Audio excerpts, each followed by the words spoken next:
Excel Techno School, Guruvayanakere, Venur. Admission open now. ಫೈಲ್ನ ಆಪ್ತ ಸ್ನೇಹಿತ ಹರ್ದೀಪ್ ಪೂರಿ ಅವರು ಇವತ್ತು ಘೋಷಣೆ ಮಾಡಿದ್ದಾರೆ. ನಾವು 10 ರೂಪಾಯಿ ಅಬ್ಕಾರಿ ಸುಂಕವನ್ನ ಕಡಿಮೆ ಮಾಡ್ತೀವಿ ಅಂತ ಹೇಳಿ. ಇವರು ಮನೆ ಪಾಕೆಟ್ ಇಂದ ಏನು ಮಾಡೋದಿಲ್ಲ. ಇವರು ಮಾಡಿರ್ತಕ್ಕಂಥ ಅದು ಸಹ ಹೇಳಿದ್ದಾರೆ. 77 ರೂಪಾಯಿ ಇದ್ದಂತ ಬ್ಯಾರೆಲ್ಗೆ $77 ಬ್ಯಾರೆಲ್ಗೆ ಇದ್ದಂತ ಪೆಟ್ರೋಲು ಇವತ್ತು 122 ಆಗಿದೆ ಅಂತ ಹೇಳಿ. 77 ಇದ್ದಾಗ ಕಡಿಮೆ ಇದ್ದಾಗ ಇಲ್ಲಿ ಯಾಕೆ ರೇಟ್ ಜಾಸ್ತಿ ಮಾಡಿದ್ರು ಅನ್ನೋ ಪ್ರಶ್ನೆ ನಾವೆಲ್ಲ ಕೇಳ್ತಾ ಇದ್ದೀವಿ. ಗ್ರಾಹಕರಿಗೆ ಯಾಕೆ ಹೊರೆ ಹಾಕಿದ್ರು ಬಡವರಿಗೆ ಅಂತ ಕೇಳ್ತಾ ಇದ್ದೀವಿ. ಆ ಸಂದರ್ಭದಲ್ಲಿ 77 ರೂಪಾಯಿ ಇದ್ದಾಗ ಬ್ಯಾರೆಲ್ಗೆ ಆಗ ಕಡಿಮೆ ಮಾಡಲಿಲ್ಲ.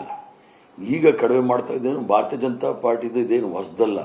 ಚುನಾವಣೆ ಸಂದರ್ಭದಲ್ಲಿ ಎಲ್ಲಾದರೂ ಬಾಂಬ್ ಬ್ಲಾಸ್ಟ್ ಆಗೋದು, ದೇವಸ್ಥಾನದ ಮೇಲೆ ಹಲ್ಲೆ ಮಾಡಿಸೋದು, ಪೆಟ್ರೋಲ್ದು ಗ್ಯಾಸ್ದು ಇದ್ದೇ ಇದೆ. ಇದನ್ನ ಈಗ ಚುನಾವಣೆ ಪಂಚರಾಜ್ಯದಲ್ಲಿ ನಡೀತಕ್ಕಂಥ ಚುನಾವಣೆಯಲ್ಲಿ ಮುಖಭಂಗ ಆಗೋದು ಶತಸಿದ್ಧ. ಅದಕ್ಕೋಸ್ಕರ ಏನೋ ಅಲ್ಲಿ ಯಾರು ಅಲ್ಲೆಲ್ಲೂ ಸಹ ದುಡ್ಡುಗಿಡ್ ಕೊಡಕ್ ಆಗ್ತಾ ಇಲ್ಲ. ಅದಕ್ಕೇನಾದ್ರೂ ಮಾಡಬೇಕು ಅಂತೇಳಿ ಇದೊಂದು ಗಿಮಿಕ್ ಮಾಡ್ತಾ ಇರತಕ್ಕಂಥ ಈ ಎಪ್ಸ್ಟೀನ್ ಫೈಲ್ನ ಕಾಸಾ ಮಿತ್ರ ಹರ್ದೀಪ್ ಪೂರಿ ಅವರು ಸರೆಂಡರ್ ಮೋದಿ ಅವರ ನಿರ್ದೇಶನದ ಮೇಲೆ 10 ರೂಪಾಯಿ ಕಮ್ಮಿ ಮಾಡಿದ್ದಾರೆ. ಈ ಕಡಿಮೆ ಮಾಡಿರ್ತಕ್ಕಂಥದ್ದು ಗ್ರಾಹಕರಿಗೇನು ಅನುಕೂಲ ಆಗೋದಿಲ್ಲ ಅಂತ ನನಗನ್ಸುತ್ತೆ. ಯಾಕಂದ್ರೆ ಈ 10 ರೂಪಾಯಿ ಏಜೆನ್ಸಿಗಳಿದ್ದಾರೆ ನೋಡಿ, ಇವ್ರಿಗೆ ಅದಾನಿ ಅಂಬಾನಿ ಕಂಪನಿಗಳಿದೆಯಲ್ಲ, ಇವ್ರಿಗೆ ಅನುಕೂಲ ಆಗ್ತಕ್ಕಂಥ ಕೆಲಸಗಳು ಮಾಡ್ತಾ ಇದ್ದಾರೆ ವಿನಃ ಇದೊಂದು ಅಸಮರ್ಥ ನಾಯಕತ್ವ ಇದ್ದಾಗ ಜನ ಕರ್ನಾಟಕದಲ್ಲಿ ಹಾಹಾಕಾರ ಆಗಿದೆ ಗ್ಯಾಸ್ಗೆ. ನಾನು ಮಂಗಳೂರಿಗೆ ಹೋಗಿದ್ದೆ. ಬೆಂಗಳೂರಲ್ಲಿ ಹೋಟ್ಲ್ಗಳಲ್ಲಿ ಗ್ಯಾಸ್ಗಳೆಲ್ಲ ಮತ್ತೆ ರಸ್ತೆನಲ್ಲಿ ಪಾಪ ಬಡವರು ಏನು ವ್ಯಾಪಾರ ಮಾಡ್ತಾ ಇದ್ರು, ಸಣ್ಣ ಸಣ್ಣ ಇಡ್ಲಿ ದೋಸೆ ಅಂಗಡಿಗಳೆಲ್ಲ ಇಟ್ಕೊಂಡು ಎಲ್ಲವೂ ಸಹ ಮುಚ್ಚಿಬಿಟ್ಟಿದ್ದಾರೆ.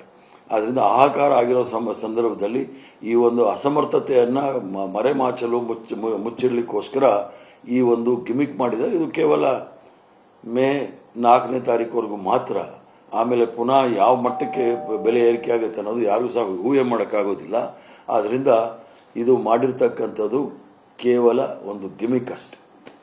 ಸರ್, ಅದೇ ರೀತಿ ಈಗ LPG ಬ್ಯಾಕ್ ಗ್ರೌಂಡ್ ಅಲ್ಲಿ ಕೊರತೆ ಅಂತ ಏನಾಗ್ತಾ ಇದೆ, ಇಲ್ಲ ಅಂತ ಒಂದ್ ಕಡೆ ಕೇಂದ್ರ ಸರ್ಕಾರ ಹೇಳ್ತಾ ಇದೆ. ನಮ್ಗೆ ಇನ್ನೂ 3 ತಿಂಗಳಿಗಾಗುವಷ್ಟು ದಾಸ್ತಾನು ನಮ್ ಕಡೆ ಇದೆ, 2 ತಿಂಗಳಿಗಾಗುವಷ್ಟು ದಾಸ್ತಾನು ನಮ್ ಕಡೆ ಇದೆ ಅಂತ ಹೇಳ್ತಾ ಇದೆ. ಇನ್ನೊಂದ್ ಕಡೆ ಈ ಮತ್ತೊಂದು ಲಾಕ್ ಡೌನ್ ಬರಬಹುದು ಅನ್ನುವಂತ ನಿಟ್ಟಿನಲ್ಲಿ ಕೂಡ ಚರ್ಚೆ ಆಗ್ತಾ ಇರೋದು ಇವನ್ ಸೋಷಿಯಲ್ ಮೀಡಿಯಾದಲ್ಲಿ. ಬಟ್ ಇವತ್ತು ಡಿನೈನ್ ಮಾಡಿದ್ದಾರೆ. ಬರೀ ಸುಳ್ಳು ಹೇಳೋದ್ರಲ್ಲಿ ನಿಸ್ಸೀಮರು.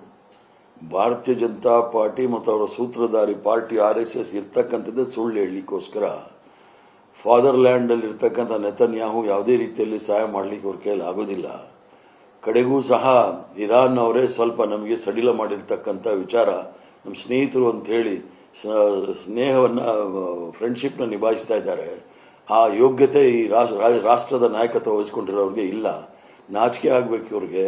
ಇಂಥ ಒಂದು ಕಷ್ಟ ಕಾಲದಲ್ಲೂ ಕೂಡ ನಾವೆಷ್ಟೇ ಅವ್ರಿಗೆ ತೊಂದರೆ ಕೊಟ್ಟರೂ ಸಹ ನಮ್ಮ ಜನತೆಗೆ ನಿಂತಿರ್ತಕ್ಕಂಥ ಇರಾನ್ ರಾಷ್ಟ್ರಕ್ಕೆ ನಾವೆಲ್ಲರೂ ಸಹ ಅಭಿನಂದನೆ ಸಲ್ಲಿಸಬೇಕಾಗುತ್ತೆ. ಸರ್, ಇನ್ನೊಂದು ಕರ್ನಾಟಕಕ್ಕೆ ಸಂಬಂಧಪಟ್ಟ ಹಾಗೆ ನಿನ್ನೆ ಒಂದು ಗ್ರೂಪ್ ಫೋಟೋ ಬಹಳ ಚರ್ಚೆ ಆಗ್ತಾ ಇದೆ ಸರ್. ಇದರ ಅರ್ಥ ಏನು ಮತ್ತೆ ಏನ್ ಕಾಂಗ್ರೆಸ್ ಹೈಕಮಾಂಡ್ ಹೆಂಗ್ ನೋಡ್ತಾ ಇದೆ?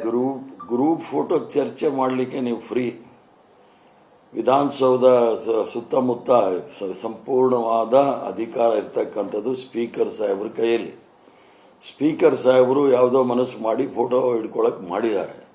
ಸ್ಪೀಕರ್ ಸಾಹೇಬರು ಕೇಳಿದ್ರೆ ಗ್ರೂಪ್ ಫೋಟೋ ಯಾಕೆ ಹಿಡಿದ್ರು ಅಂತ ಸ್ಪೀಕರ್ ಅವರು ಉತ್ತರ ಕೊಡ್ಬೋದೇ ವಿನಃ ಅವ್ರು ಯಾಕೆ ಈ ಮಧ್ಯಂತರ ಫೋಟೋ ಹಿಡಿಸಿದ್ರು ಅಂತ ನೀವು ಅವ್ರನ್ನ ಕೇಳಿದ್ರೆ ಹೇಳ್ತಾರೆ.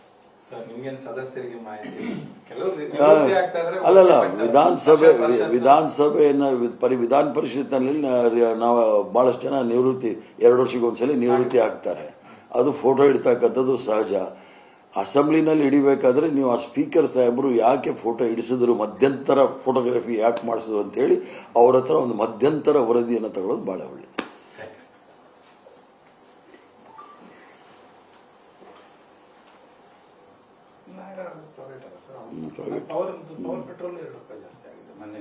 ಈ ಮಧ್ಯದಲ್ಲಿ ಕರ್ನಾಟಕ ರಾಜ್ಯದಲ್ಲಿ ವಾಣಿಜ್ಯ ಬಳಕೆ ಗ್ಯಾಸ್ಗೆ ಈಗಾಗಲೇ 50 ರೂಪಾಯಿ ಜಾಸ್ತಿ ಮಾಡಿದ್ದಾರೆ.